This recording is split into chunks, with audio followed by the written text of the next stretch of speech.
Winter 1993, the biggest inflation ever, never before recorded in the world, and the incapability of management of the factory led to big protests of the workers and gave a leading role to a group of non-compromised people who persistently fought for the workers' rights. The core of that group in the following union elections won over the old regime union. Since that moment, the Union of Namenska became one of the main factors of all social changes. Zoran Nedeljković Meda and Dragutin Stanojlović Baja became the leaders of the new union.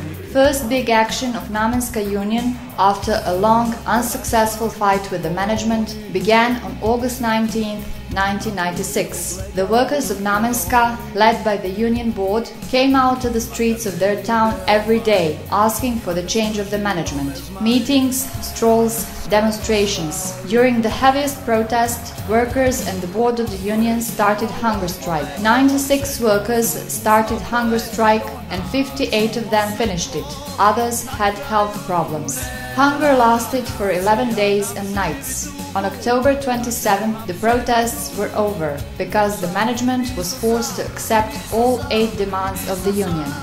Unfortunately, a year later, after unsuccessful negotiations with the management, the workers had to go to the streets once again.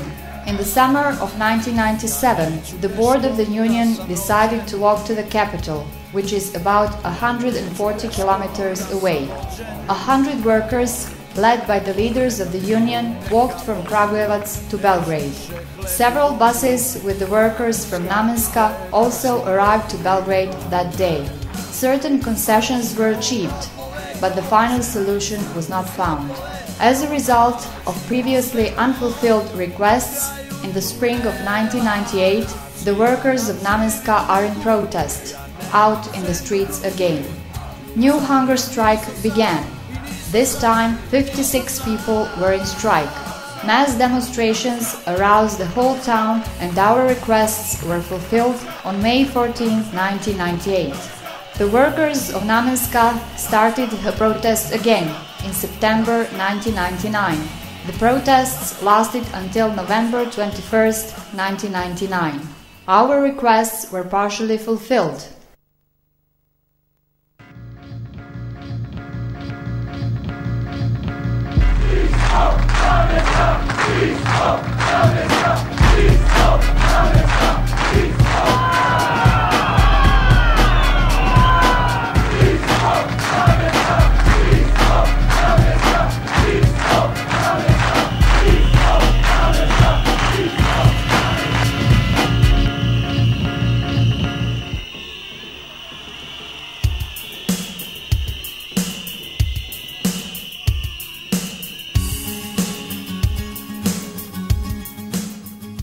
During democratic changes in October 2000, union organization actively participated by blocking main roads day and night, helping the establishment of democracy in the country and creation of just society for all.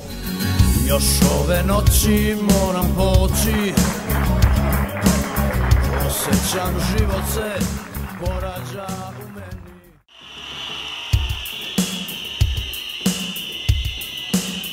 I juče, i danas. Kad radnici Namenske reše, onda prepreka nema. Niste dovoljno naučili iz iskustva prethodnih. I sutra. Pre svega čovek. Sindikat Namenske. Mi dolazimo. After democratic changes, according to the program of the government, more than 1,600 people left the factory. Soon after that, there was a new consolidation in the union, and the union once again gets an important social role. First large protests after that were held on March 11th and 12th, 2003. In spite of large efforts of the representatives of Union Organization of Zastava Arms and the employees to achieve the agreement with the government of Serbia regarding undertaken obligations and promises given by field ministers, there were no satisfactory agreements. From that reason, a decision was made that the employees from our factory should start protests from March 11, 2003. The protests were justified to the public and to the employees in 4 points. The protest started with a sentence: "My friends, here we are again at the same place, naturally not on our own will."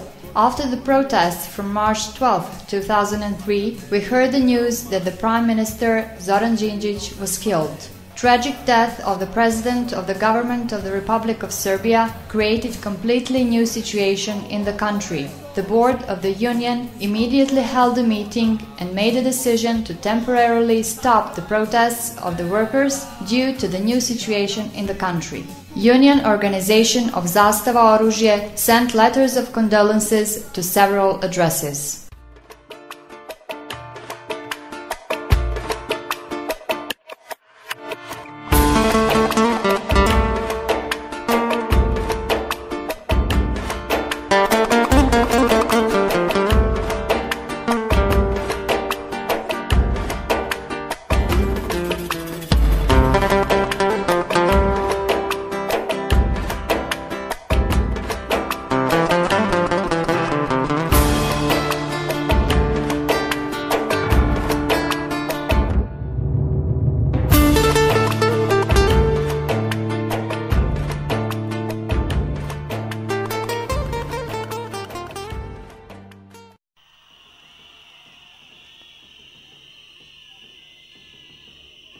In September 2003, the situation in the factory was very difficult. The management finished the program of economical financial consolidation. 2,100 employees were planned to stay in the factory. From informal but reliable sources, the union found out that the plan of the government of Serbia is to leave 1,200 employees in the factory. Subvention funds were empty and further possibility for receiving any credits was uncertain. All attempts of the board of the union to establish constructive dialogue with the management remained unsuccessful. The telephones of the relevant authorities remained silent.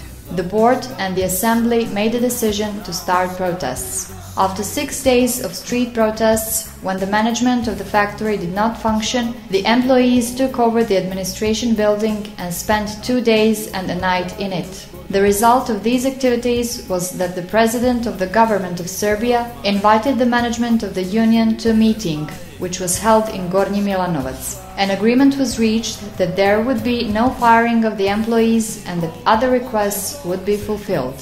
On October 23, 2003, after 6 months of exhausting negotiations, an individual collective contract was signed. It identifies mutual rights and obligations of employees and the employers. In the opinion of unbiased parties, this is one of the most favorable contracts for employees in Serbia. Once again, a new crisis happened in May 2005. The crisis resulted in impossibility of paying off the employees and functioning of the factory. Union organization used proven methods. Street protests were organized on 4th and 5th of May. As a result of these protests, the government proclaimed Kragujevac a devastated region and they formed a minister team which came to negotiations with the union. The result of it all was the most favorable social program. According to this program, 916 employees willingly left the factory. The factory received subventions necessary for its further functioning. During the successful work, union organization was visited by Prime Ministers Zoran Đinđić, Zoran Živković, Vojislav Koštunica, President of the Republic of Serbia Boris Tadić, and many ministers. Today, Union organization, apart from its regular work, organizes courses in English and computer work. It organizes sport activities, sport games, recreation. It cooperates with union organizations in the world, especially with Swedish and Greek unions. It publishes magazine Oružari. It broadcasts radio program within the factory. It also has many other activities, but it does not forget its basic role, and that is to protect interests of all its members.